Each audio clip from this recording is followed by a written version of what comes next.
ಪರಮೇಶ್ವರ ಸ್ವರೂಪರಾಗಿರ್ತಕ್ಕಂಥ ಪ್ರತಿಯೊಬ್ಬರಿಗೂ ಕೂಡ ರಾಮಕೃಷ್ಣ ಶಾಸ್ತ್ರಿ ಮಾಡುವ ನಮಸ್ಕಾರಗಳು.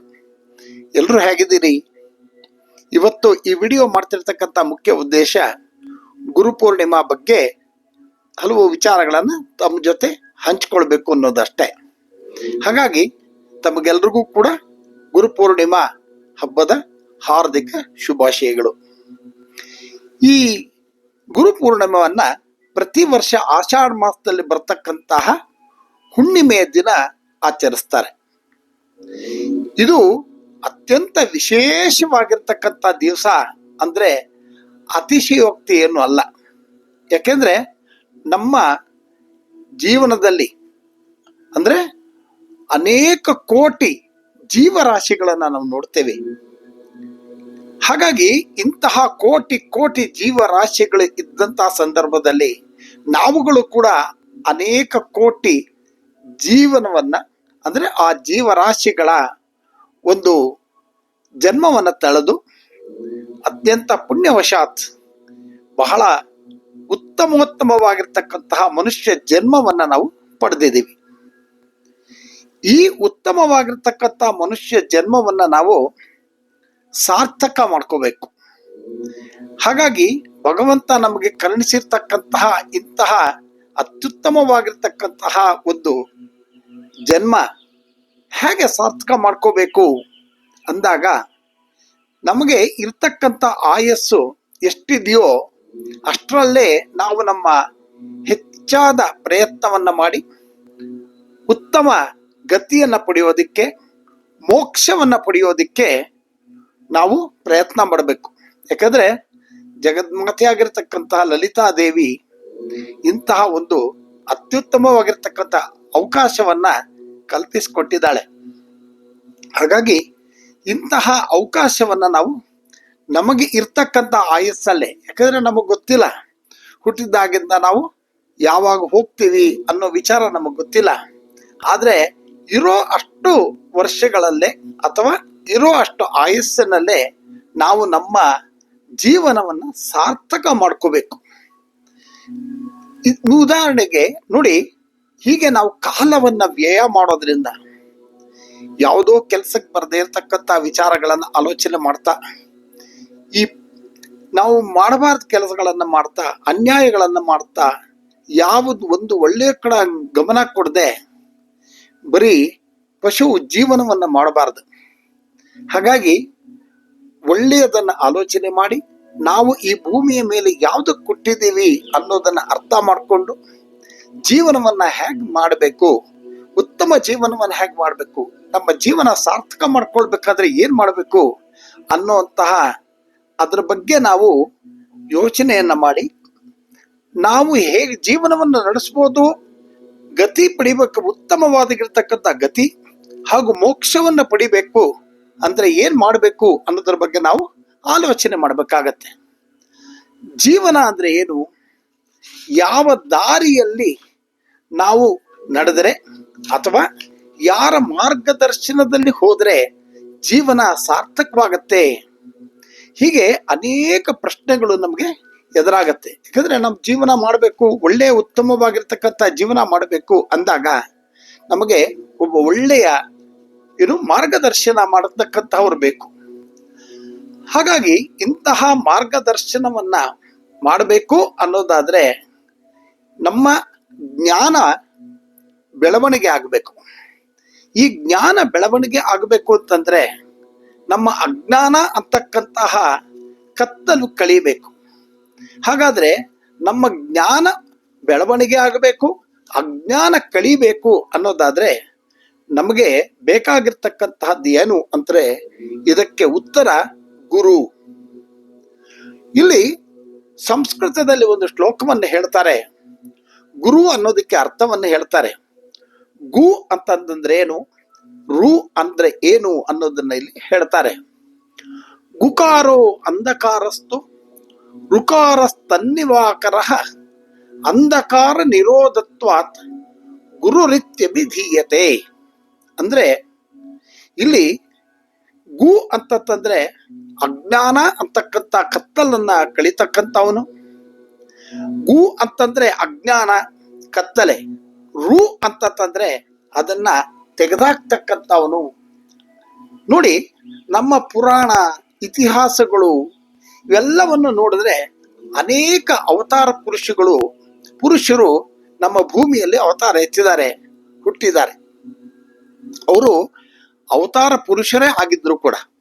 ಉದಾಹರಣೆಗೆ ಮಹಾವಿಷ್ಣು ಅನೇಕ ಅವತಾರಗಳನ್ನು ಎತ್ತಿದ್ರೂ ಕೂಡ ಪ್ರತಿ ಅವತಾರದಲ್ಲೂ ಕೂಡ ಅವರಿಗೆ ಒಬ್ಬೊಬ್ಬ ಗುರುವನ್ನ ಇಟ್ಕೊಂಡಿದ್ದಾರೆ. ಯಾಕಂತಂದ್ರೆ ನೋಡಿ, ನಾವು ಗುರು ನಾನೇ ವಿಷ್ಣು, ನನಗೆ ಎಲ್ಲ ಗೊತ್ತು, ನಾನೇ ಸೃಷ್ಟಿಯ ಪಾಲಕ ಅಂತ ಹೇಳಿಲ್ಲ.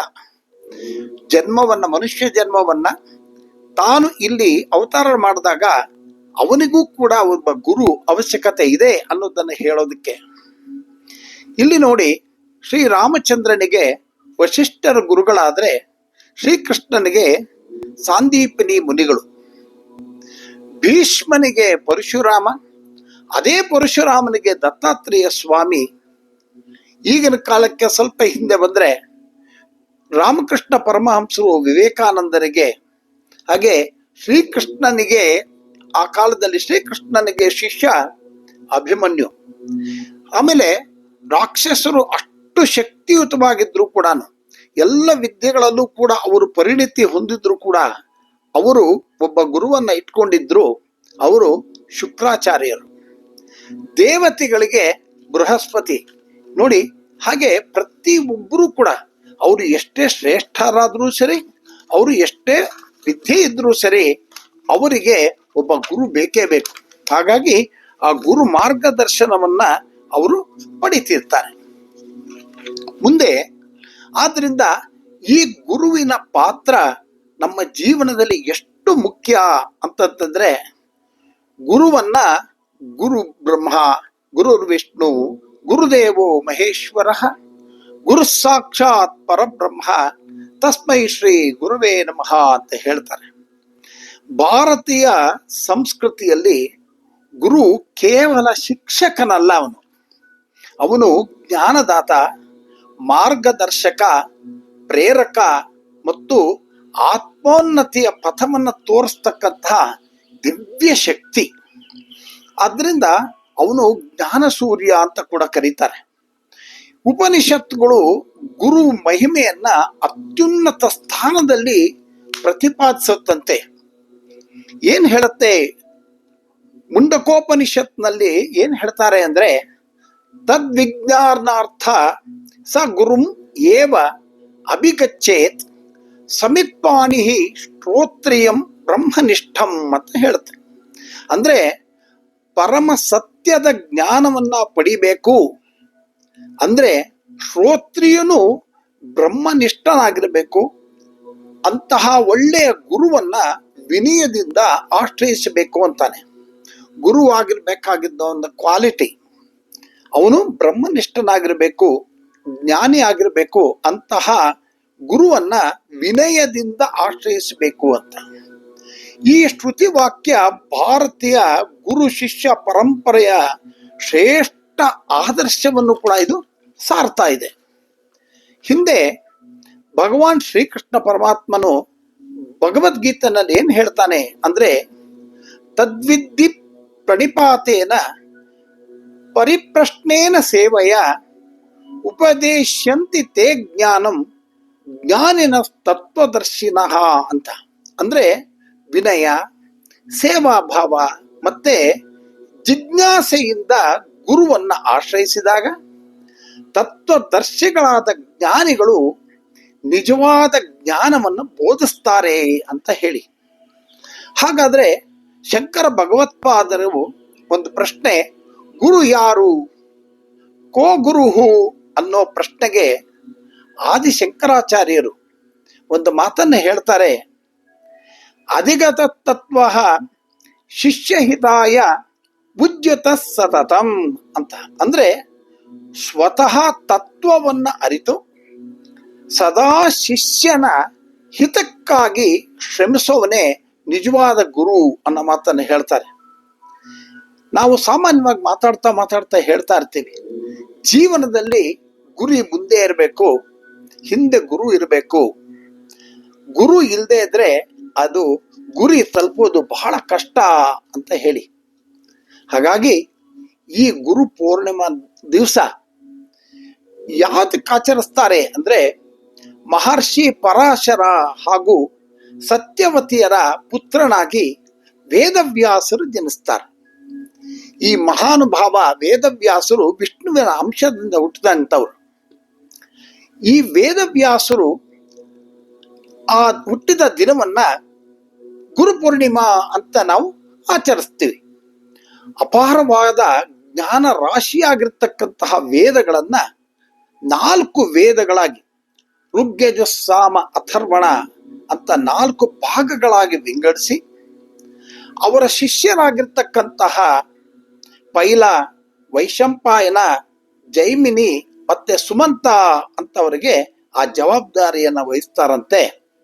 ಹಾಗೆ ವೇದವ್ಯಾಸರು ಬ್ರಹ್ಮಸೂತ್ರಗಳು, ಮಹಾಭಾರತ ಮತ್ತೆ 18 ಪುರಾಣಗಳನ್ನ ಬರೆದು ಅದರ ಮೂಲಕ ನಮ್ಮ ಭಾರತೀಯ ಜ್ಞಾನ ಸಂಪತ್ತನ್ನ ಶಾಶ್ವತಗೊಳಿಸಿದಂತಹ ಮಹಾನ್ ಋಷಿಗಳಲ್ಲಿ ಅವರು ಅಗ್ರಗಣ್ಯರು. ಹಾಗೆ ಈ ಒಂದು ವೇದವ್ಯಾಸರ ಜನನದ ದಿವಸವಾಗಿರೋದ್ರಿಂದ ಇದನ್ನ ಗುರುಪೂರ್ಣಿಮಾ ಅಂತ ಆಚರಿಸ್ತಾ, ಈ ತತ್ವಜ್ಞಾನಗಳನ್ನ ಬೋಧಿಸಿದಂತಹ ಅನೇಕ ಮಹನೀಯರು, ಗುರುಗಳು, ಅವರನ್ನ ನೆನೆಸ್ಕೊಂಡು ಅವರಿಗೆ ನಮಸ್ಕಾರಗಳನ್ನು ಮಾಡ್ತಾ ಯಥೋಚಿತವಾಗಿ ಅವರ ಸತ್ಕಾರವನ್ನು ಮಾಡಿ ಅವರ ಆಶೀರ್ವಾದವನ್ನು ಪಡೆದು ಜ್ಞಾನವನ್ನ ಸಂಪಾದನೆ ಮಾಡಿ ನಮ್ಮ ಜೀವನದಲ್ಲಿ ನಾವು ಸಾರ್ಥಕತೆಯನ್ನು ಪಡಿತಕ್ಕಂತಹ ಅದ್ಭುತವಾಗಿರ್ತಕ್ಕಂತಹ ಈ ಗುರುಪೂರ್ಣಿಮೆ ದಿವಸ. ಹಾಗಾಗಿ ಪ್ರತಿಯೊಬ್ಬರೂ ಕೂಡ ಗುರುವಿನ ಆಶೀರ್ವಾದದಿಂದ ಶುಭವನ್ನು ಪಡಿಬೇಕು. ಎಲ್ಲರೂ ಕೂಡ ಗುರು ಸೇವೆಯನ್ನ ಮಾಡಬೇಕು, ಗುರುವಿನ ಅನುಗ್ರಹಕ್ಕೆ ಪಾತ್ರರಾಗಬೇಕು. ಹಾಗೆ ಅಂತ ಹೇಳ್ತಾ, ಈ ಒಂದು ಗುರು ಪೂರ್ಣಿಮೆಯ ದಿವಸ ನೋಡಿ, ದಕ್ಷಿಣಾಮೂರ್ತಿ ಸ್ತೋತ್ರ ಇದನ್ನ ಪ್ರತಿನಿತ್ಯ ಕೇಳಿ, ಪ್ರತಿನಿತ್ಯ ಹೇಳ್ಕೊಳ್ಳಿ. ಇದರಿಂದ ಅತ್ಯಂತ ಶ್ರೇಷ್ಠವಾಗಿರ್ತಕ್ಕಂತಹ ಜ್ಞಾನ ಉಂಟಾಗುತ್ತೆ, ಅನೇಕ ಸಂಕಷ್ಟಗಳು ನಿವಾರಣೆ ಆಗುತ್ತೆ.